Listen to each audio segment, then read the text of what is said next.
मंत्री जी, मैं सवाल अब आपसे पश्चिम के माहौल को लेकर पूछूंगा। देखिए, अभी खतौली का चुनाव हुआ, उसमें ऐसा महसूस विपक्ष को लग रहा है कि देखिए खतौली के जो समीकरण बन रहे हैं ये आगे भी जाएंगे और लोकसभा में भी ये चीज़ें कारगर होंगी। आपको लगता है कि खतौली की जो हार भाजपा की हुई है उसके लिए आप कौन सा कारण जिम्मेदार मानते हैं?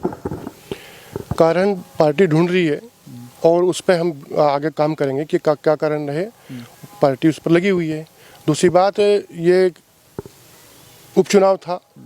जब आम चुनाव होगा तो उस आम चुनाव में निश्चित रूप से पश्चिम उत्तर प्रदेश सहित पूरे उत्तर प्रदेश के अंदर कमल खिलेगा और 80 सीटें जीतने का लक्ष्य हमने रखा है।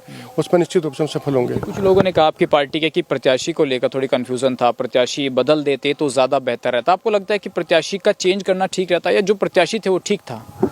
पार्टी ने जो भी निर्णय लिया वो ठीक ही लिया और कई बार परिस्थितियाँ बनती बिगड़ती रहती हैं, तो उस परिस्थिति में थोड़ा नुकसान हुआ है, लेकिन इसकी भरपाई निश्चित रूप से आम चुनाव में होगी। और उत्तर प्रदेश में मैंने कहा 80 सीट जीतने का लक्ष्य रखा गया। हमारी प्रदेश कार्य समिति की बैठक हुई थी, उसमें सबको निर्देश दिया गया और उसी पर काम करके एक अच्छा बेहतर माहौल उत्तर प्रदेश के अंदर बनेगा। उत्तर प्रदेश के अंदर निकाय चुनाव है, उनमें भी कमल खिलेगा। उत्तर प्रदेश में आम चुनाव में कमल खिलेगा, इसमें कोई संदेह नहीं है। देखिए, विक्रम सैनी की जो सदस्यता गई है मंत्री जी, वो आप भी जानते हैं और बहुत से भाजपाइयों ने हमें ये बताया कि विक्रम सैनी की सदस्यता किसी गलत मामले में नहीं गई है। वो तो समाज के लिए, धर्म के लिए, हिंदुत्व के लिए लड़ते लड़ते वो चीज़ें हुई हैं। तो आपको लगता है कि उनकी सदस्यता जाना ये चीज़ें गलत हुई हैं, ऐसा नहीं होना चाहिए था, या वो उसके लिए जिम्मेदार थे जो उन्होंने किया?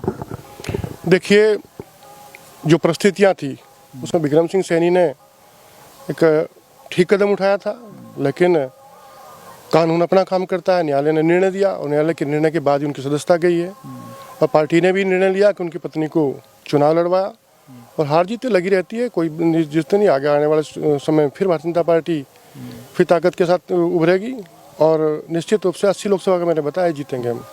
2-3 सवाल मेरे और है मंत्री जी। एक सवाल ये है कि देखिए, खतौली के बाद अब विपक्ष को लग रहा है कि समीकरण आगे बढ़ रहे हैं जिसमें वो एक जातिगत आंकड़ा बना रहे हैं। तो आपको लगता है कि उस माहौल में जहाँ पर कुछ समाज कहीं ना कहीं बीजेपी से फ्रंट पर आते हुए नजर आ रहे हैं, तो क्या उन समाज के लिए कुछ एक रोड मैप तैयार किया है बीजेपी ने? क्योंकि एक माहौल बन रहा है पश्चिम के अंदर जहां गठबंधन मजबूती से आगे आता हुआ नजर आ रहा है। देखिए, विपक्ष के पास आज कोई मुद्दा नहीं है, तो जातिवाद उभार के, जैसे अभी एक नेताजी ने बड़ा बयान दिया, इस तरह के बयानबाजी करके माहौल खराब करने का प्रयास करेंगे।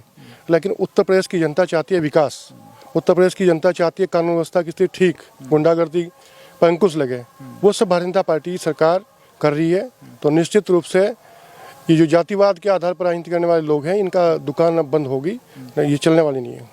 सहारनपुर जिले का मैं जिक्र कर लेता हूं। देखिए, यहाँ पर कुछ नेता हैं जो दलित और मुस्लिम समीकरण बनाने की बात कर रहे हैं। एक तरफ बीजेपी है, एक तरफ दलित और मुस्लिम की बात हो रही है। आपको लगता है कि जिस दलित मुस्लिम को मिलाकर यहाँ से 2019 का चुनाव बसपा जीती थी, क्या उसको चुनौती देने के लिए अब तैयारी होगी? क्या बीजेपी उस चीज़ के लिए तैयार है? क्योंकि आप वो लोकसभा सहारनपुर की सीट हार चुके थे।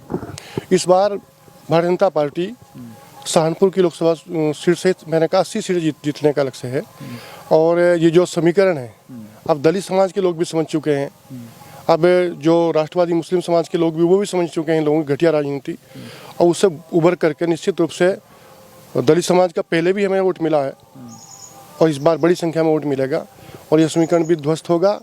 ये जो उनके सपने हैं, ये ख्वाब जो है उनके पूरे नहीं होंगे और भारतीय जनता पार्टी कमल का फूल का परचम फहराएगा। मुसलमानों को रिझाने के लिए अब आप भी कोशिश कर रहे हैं। प्रधानमंत्री जी कह रहे हैं कि देखो, मुसलमानों को भी साथ लेकर चलना होगा, पसमानदा का जिक्र हो रहा है। क्या वो इतना आसान है मुस्लिमों को अपने साथ जोड़ना पार्टी में? भारतीय जनता पार्टी और मोदी जी ने कहा सबका साथ, सबका विकास, सबका विश्वास और सबका प्रयास के मूल मंत्र के आधार पर ही हम आगे बढ़ते हैं।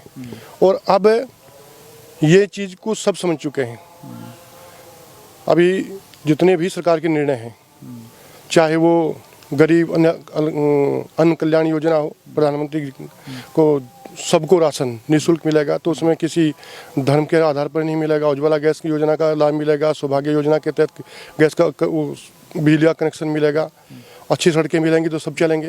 तो सबके लिए ही जब काम कर रहे हैं तो उनको भी अब दिखाई दे रहा है कि ये जो लोग हैं जो बरगलाने का काम करते हैं, जो बहलाने का काम करते हैं, जो अपनी राजनीति की रोटियां सेकने के लिए घटिया स्तर की राजनीति करते हैं, उसको जनता समझ चुकी है।